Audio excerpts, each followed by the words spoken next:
Good morning. ഇന്നത്തെ Bible reference മത്തായിയുടെ സുവിശേഷത്തിൽ നിന്നാകുന്നു.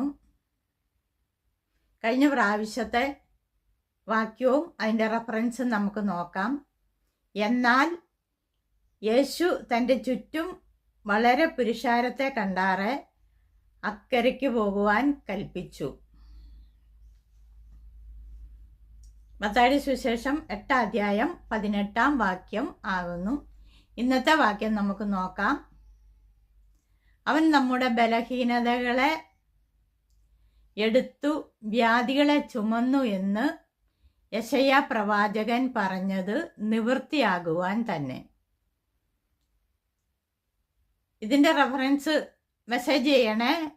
എൻ്റെ ചാനൽ ലൈക്ക് ചെയ്യാനും ഷെയർ ചെയ്യാനും സബ്സ്ക്രൈബ് ചെയ്യാനും മറക്കല്ലേ. Okay, by.